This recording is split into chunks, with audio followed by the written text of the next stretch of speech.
Coach, I was going to ask you about Darnell's passing. It seems like it's pretty fun to watch when he's seeing the court like that. Has that been something that's improved with him, or has he always kind of had an knack for that? Yeah, his passing's definitely taken it to another level this year. He's been incredibly impressive. Like we paused it probably 3 times today of a couple passes he threw that I don't even know how he saw it.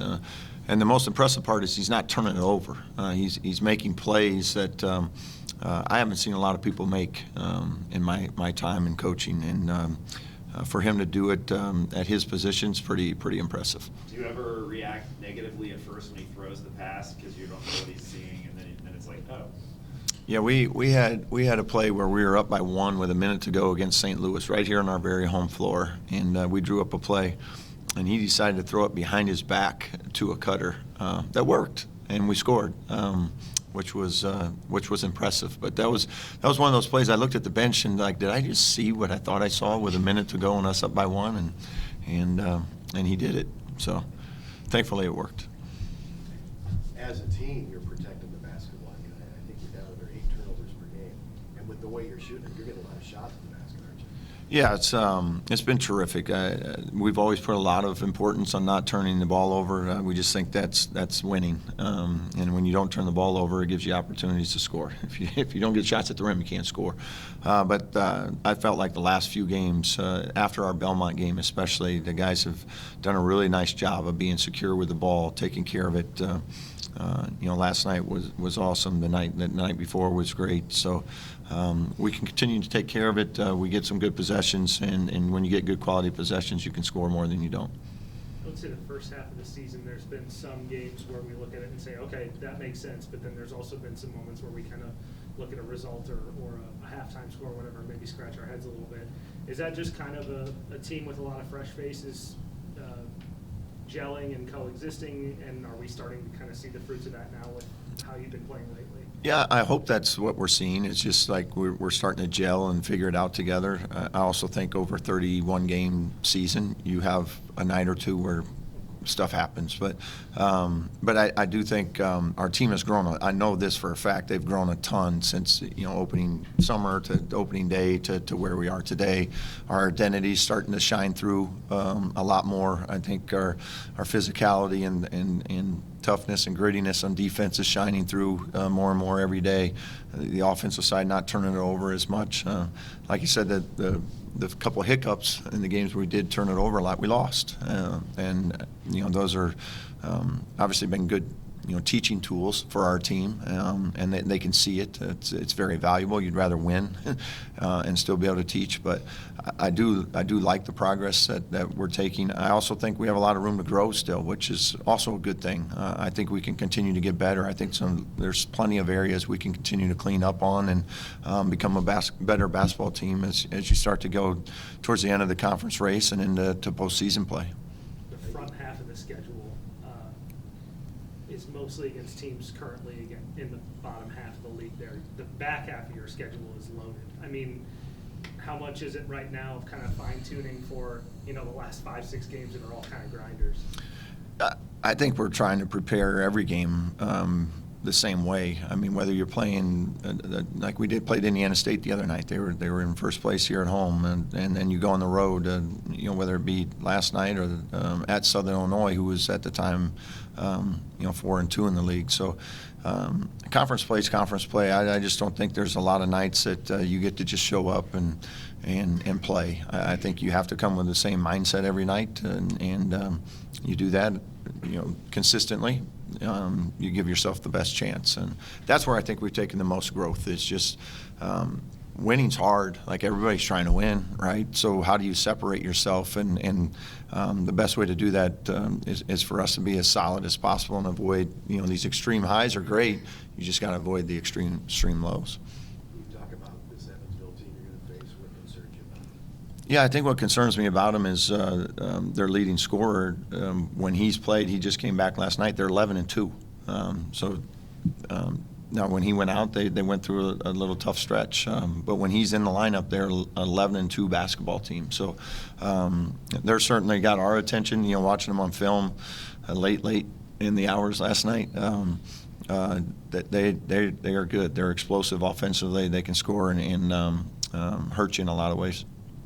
In your practices, how do you stress free throws? Do you do anything like more than another coach? I noticed you guys were really well in the conference. I think 75% second in the conference. Is that something you like make them run if they miss, or how do you do that? No, just no, just make them. So nothing special, no special emphasis or anything. No. I mean, we want our guys, just like in shooting, just go up there, be confident. Trust the work you put in. You put time in on them. So there's no reason to be scared. It's simple. It's free. It's easy. Nobody's guarding you. All right, you're gonna make it. This is for any of you.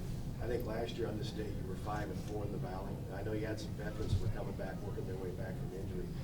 Is everybody surprised that this team with so many new players has gelled this quickly? I mean, I think it's, about we knew we'd have a little bit of ups and downs throughout the year with 10 new faces, but I think our group has continued to grow and get to this point where we are now, and seemingly playing our best basketball we've played so far with still a lot of improvement to get to. I think we can improve on a lot more things to continue to get better and continue to be better towards the end of the year and be playing even better come March. Darnell, I was going to ask you about your passing also.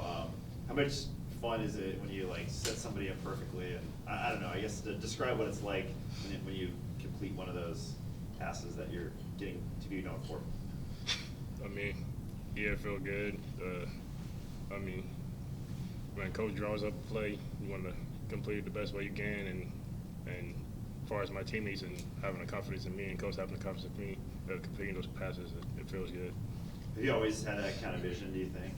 Or has that kind of been something that you've worked on? I mean, I wasn't always a big my whole life.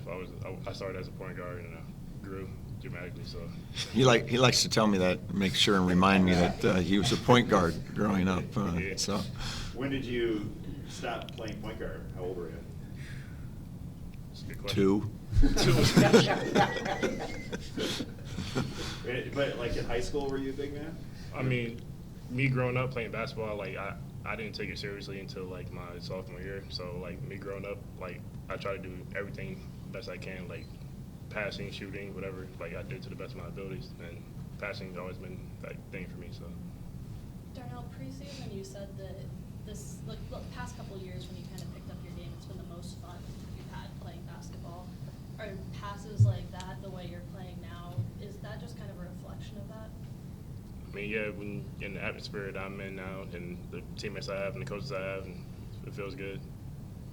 Darnell, just to touch on a few questions ago, with Tucker, you've been here a long time. You've seen a number of different iterations of this team.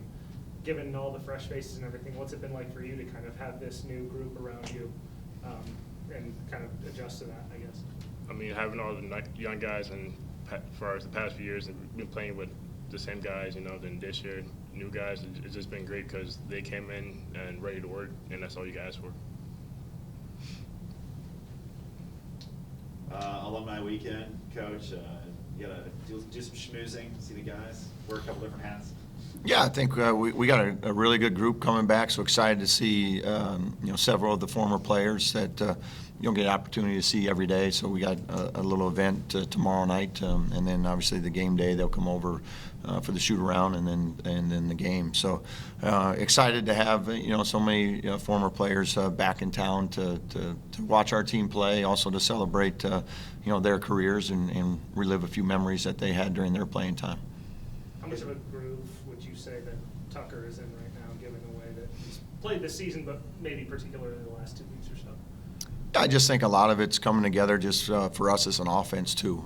You can tell he's got a really good comfort level with his role has changed a lot from last year to this year, and the way we have him with the ball a lot more and facilitating and playing off the ball screens and things.